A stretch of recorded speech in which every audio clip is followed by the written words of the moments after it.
little bit of Sally Goodin there. Sally Goodin, this is the original country music song that was recorded by Eck Robertson. I don't know if it's 1927 or 29 or whenever this was in the Bristol sessions. And I think it's a window into, listen, I'm not a musicologist. I don't have a knowledge of the past other than what I've read in some books and stuff. But I think that's a window into what a square dance must have been like. You know, it's just perfectly played on that recording. And it seems freewheeling, and it seems like it goes on and on and on and on and on, just because people want the dance to go on and on and on. And it's also limited to 3 minutes, and I have a feeling that it would have been much longer in an actual dance. And so I want to use that as a jumping off point to talk about improvisation. And I avoid talking about improvisation a lot because it's a giant subject, okay? So I want to start out like this. I said, first of all, I want to acknowledge that humans are amazing people, okay? So when somebody is improvising, a musician, they're composing music in real time. And not only are they doing that, they are interacting conversationally with the musicians around them. And that's just amazing. So when I see, back in the day, I got to see people like the Flecktones or the Rice Unit or whoever else I got to see, these musicians, I was inspired to go home and think about what it meant to improvise. And I say that not lightly because I'm older now and I've been playing for 30-something years. And so, yes, I can improvise. I can make something up on the spot. Some of what I just played was improvised, right? Okay, so I can do that now. But that wasn't how I was when I started. When I started with old Joe Clark with a tab. And it was about half that speed, but that would be too slow for anybody to listen to it on this recording. And then I maybe learned a different version of old Joe Clark. And it just seemed like, boy, this is never going anywhere. And yet I love doing it, so I kept doing it. So I just want to use this video to talk about a couple things I think about. So I'm not going to have answers. I'm going to have a lot of questions, okay? So one is, why is there improvisation in bluegrass to begin with? Okay, that's an interesting question. Bluegrass is born right in the middle of the 20th century, okay? So like 1946 is when most people say the first bluegrass band was born. The Bill Monroe and the Bluegrass Boys had been around since 39, but after the war, when Bill Monroe joins up with Flatt and Scruggs, those 1946 recordings are the template for bluegrass music. Okay, well that's right in the heart of the swing era. So we're talking right in the heart of jazz. Is this born? And there's no way to have avoided hearing jazz. It was popular music at the time. It would have been everywhere. If you turned on the radio, you would have heard jazz music. And so it's impossible to take away from the fact that bluegrass is highly influenced by jazz, and it was the jazz players who were improvising. Now, if we went back in time to the music that came before bluegrass, what is that? Well, that's old-time music. People say, okay, old-time fiddle tunes. Yeah, sure. And then it's old-time country music. And then there is maybe folk songs, or there was ragtime, and there was blues, and there was jazz, and all these things. Did some of that music have improvising in it, or didn't it? You know, here's another question. Do all bluegrass musicians improvise? Do you have to improvise to be a bluegrass musician? Well, okay, let's go back in time.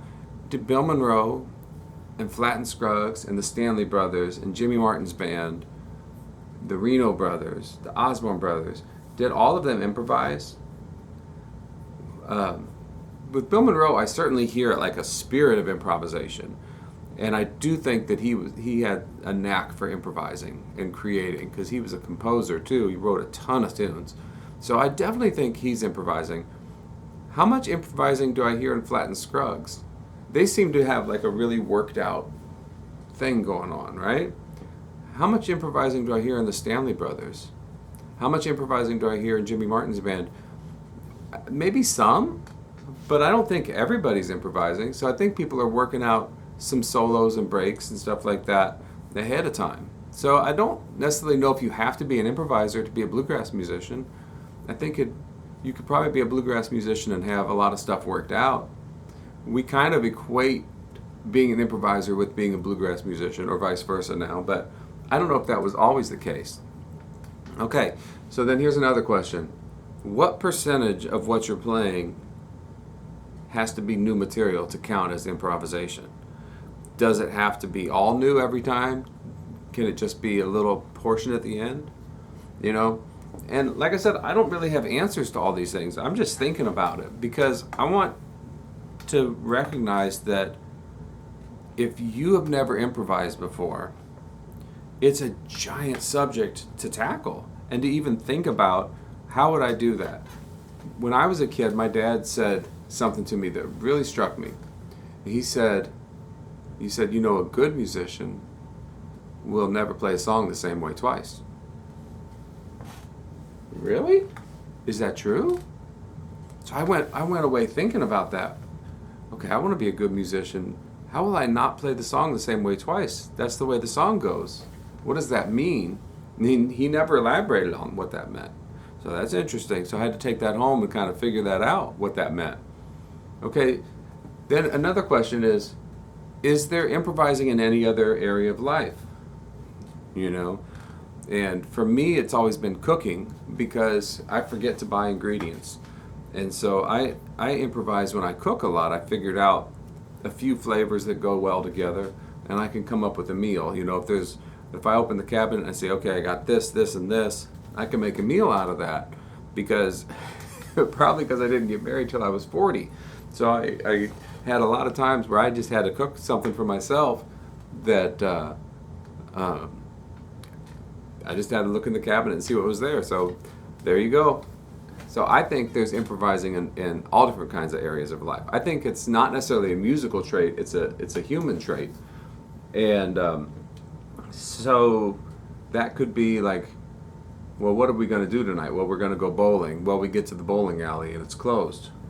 Or there's leagues or something. Oh, well, we better come up with something. Well, what are you going to do?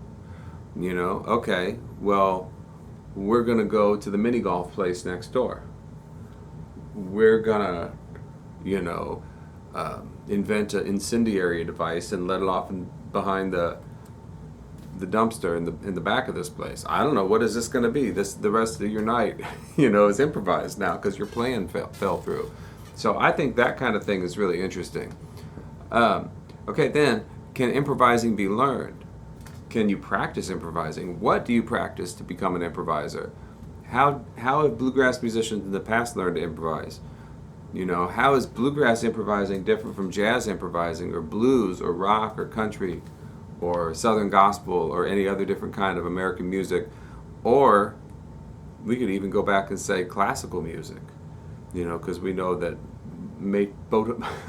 Mozart and Beethoven and people like that were improvisers.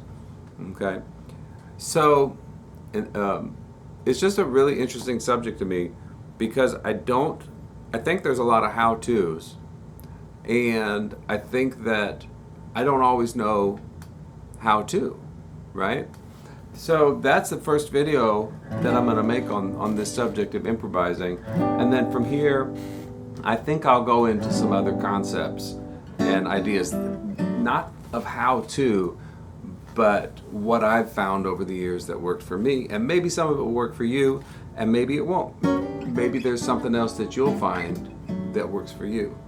So I will end on a little bit more Sally Goodin here, just on guitar.